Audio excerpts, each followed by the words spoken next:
હાપા વિસ્તારમાં પણ ચાલ્યું બુલડોઝર। ગેરકાયદે દબાણો કરનારાઓના બાંધકામ પર ફરી એકવાર સૌરાષ્ટ્રમાં બુલડોઝર એક્શન શરૂ થઈ ગયું છે। દ્વારકા ભાયાવદર બાદ હવે જામનગરના હાપામાં પણ દાદાનું બુલડોઝર ફરી વળ્યું છે। દ્વારકામાં તો 2 દિવસથી બુલડોઝર ચાલી રહ્યું છે, ત્યારે જામનગરમાં હાપા પાસે ગરીબોના આવાસ માટે 1.20 લાખ ફૂટ જમીન દબાણ મુક્ત કરાઈ। ચૂંટણીની આચારસંહિતા અને પ્રક્રિયા પૂર્ણ થતાની સાથે જામનગર મહાનગરપાલિકાનું તંત્ર હરકતમાં આવ્યું। શહેરના હાપા વિસ્તારમાં વર્ષોથી જમીન દબાવીને બેઠેલા તત્વો સામે લાલ આંખ કરી વહેલી સવારે મેગા ડિમોલિશન હાથ ધર્યું। આ ઓપરેશન હેઠળ અંદાજે 1.20 લાખ ચોરસ ફૂટ જેટલી વિશાળ સરકારી જમીનને દબાણ મુક્ત કરવામાં આવી છે। હાપા પાસે આવેલા ઇસ્કોન મંદિરની બરાબર સામેના પ્લોટમાં કામગીરી કરવામાં આવી હતી। આ સ્થળ પર કુલ 16 જેટલા આસામીઓએ ગેરકાયદેસર રીતે કબજો કર્યો છે।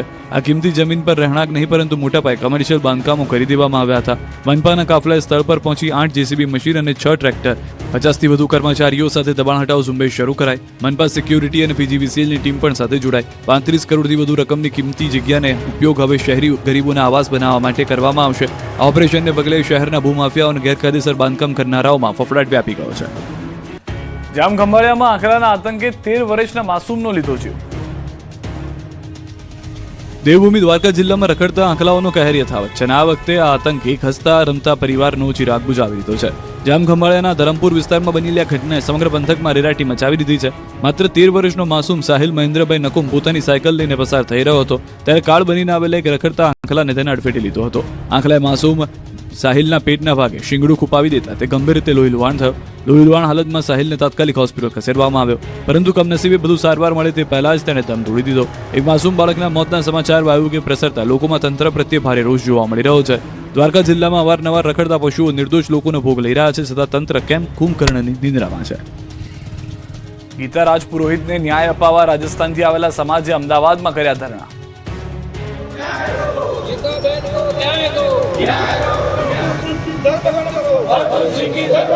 અમદાવાદ શહેરના જીવરાજ પાર્ક વિસ્તારમાં ગીતા રાજપુરોહિત નામની મહિલાએ આત્મહત્યા કરી હતી। જો કે ઘટના 18 દિવસ બાદ આ આત્મહત્યા નહીં પણ હત્યા હોવાના આરોપ સાથે યુવતીના પરિવાર મેદાને ઉતર્યો।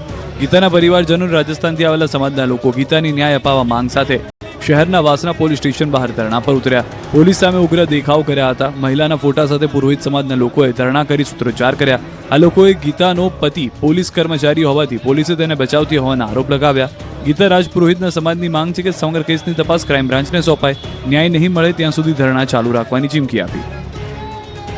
જામખંભાળિયાથી નકલી દૂધ પનીરનું કૌભાંડ ઝડપાયું।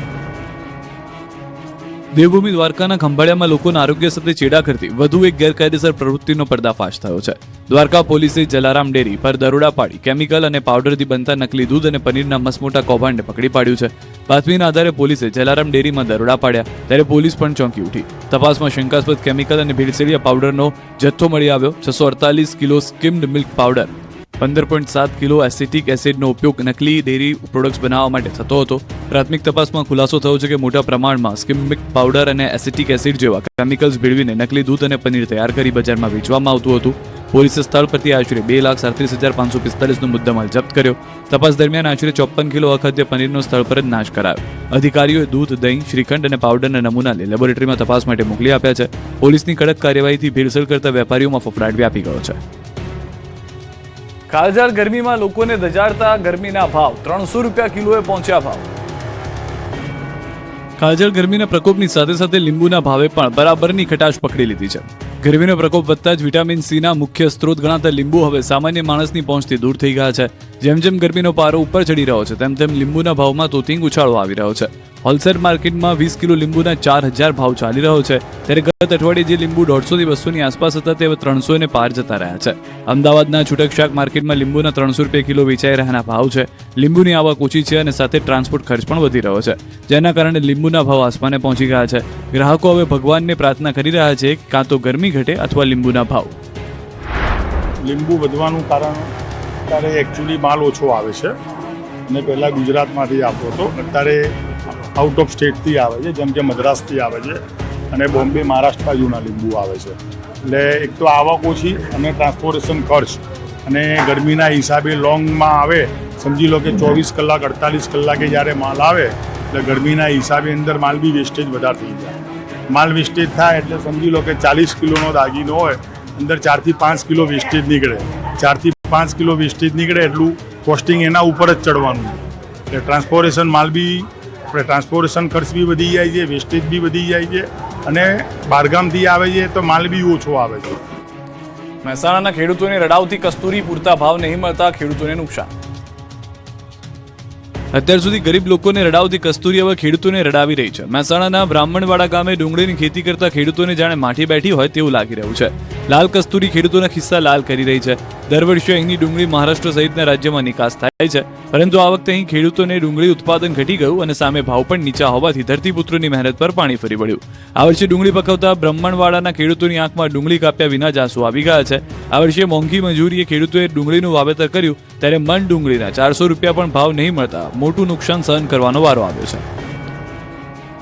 કાળઝાળ ગરમીમાં ઠંડક આપતા રંગબેરંગી માટલાનું માર્કેટ ગરમાયું. રાજ્યમાં અને દેશમાં સૂર્યનારાયણ પોતાનો આકરો મિજાજ બતાવી રહ્યા છે અને આકાશમાંથી જાણે અગન વર્ષા વરસી રહી હોય તેવી કાળઝાળ ગરમીથી લોકો ત્રસ્ત બની રહ્યા છે. લોકો ગરમીમાં રાહત મેળવવા ફ્રીજના ઠંડા પાણીનો સહારો લઈ રહ્યા છે, ત્યારે આધુનિક ફ્રીજના જમાનામાં પણ થાનમાં બનાવવામાં આવેલા દેશી રંગબેરંગી માટલાની ભરપૂર માંગ છે. થાનમાં માટલા બનાવવાના અંદાજે 100 જેટલા નાના મોટા યુનિટ છે. દેશી લાલ માટીમાંથી બનાવવામાં આવતા માટલા આજે પણ ફ્રીજને ટક્કર આપી રહ્યા છે. થાનમાં આવેલા માટલા ઉદ્યોગના કારખાનામાં એક કારખાનામાં દૈનિક 4 સુધી વધુ માટલાનું ઉત્પાદન થાય છે. અલગ અલગ પ્રકારના 100 થી વધુ ડિઝાઇનના માટલા બનાવવામાં આવે છે. એક માટલાની કિંમત 100 થી લઈને 250 સુધી છે. ઉનાળાની સમગ્ર સિઝન દરમિયાન થાનમાંથી અંદાજે 80 લાખથી વધુ માટલાનું ઉત્પાદન કરવામાં આવે છે. આ માટલાનું વેચાણ સમગ્ર ગુજરાતની સાથે મહારાષ્ટ્ર, બંગાળ, બિહાર અને કર્ણાટક તેમજ રાજસ્થાનમાં પણ કરવામાં આવે છે. આ ઉદ્યોગને કારણે અંદાજે 3000 થી વધુ લોકોની રોજીરોટી પણ મળી રહી છે. ખુલીને ભાજપ વિરુદ્ધ ઉતરી પડ્યા જવાહર ચાવડા. કહ્યું ભાજપને દીપડામાંથી ઉંદર બનાવી દીધો.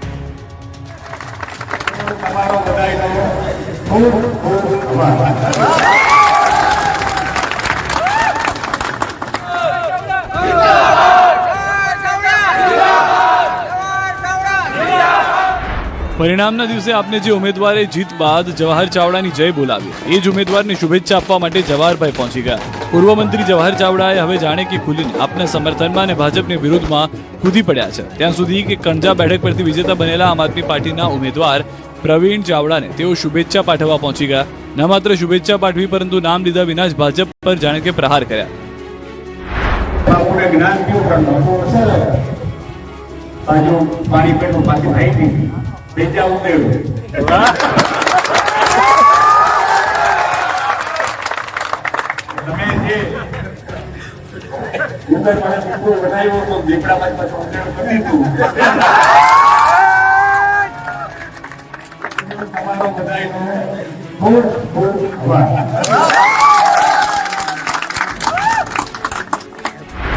જવાહર ચાવડા બંધલીના ખોરાસા ગામે પહોંચ્યા, જ્યાં આપના વિજેતા ઉમેદવાર પ્રવીણ ચાવડાની દ્વારકેશ મિલમાં પહોંચીને તેમણે શુભેચ્છાઓ પાઠવી અને સ્થાનિક મતદાતાનો આભાર પણ માન્યો. 28 એપ્રિલે સ્થાનિક સ્વરાજની ચૂંટણીના પરિણામ સમયે આપના વિજેતા ઉમેદવાર જવાહર ચાવડાનો જયકારો લલકારે આવ્યો હતો. આવું અગાઉ વિસાવદરના ગોપાલ ઇટાલિયાની જીત બાદ પણ થયું હતું. સ્થાનિક સ્વરાજની ચૂંટણીના પરિણામો બાદ જૂનાગઢ ભાજપના નેતા અને સાવજ ડેરીના ચેરમેન દિનેશ કટારિયાએ જવાહર ચાવડાને શિખંડી ગણાવીને આક્રમક પ્રહાર કર્યા હતા.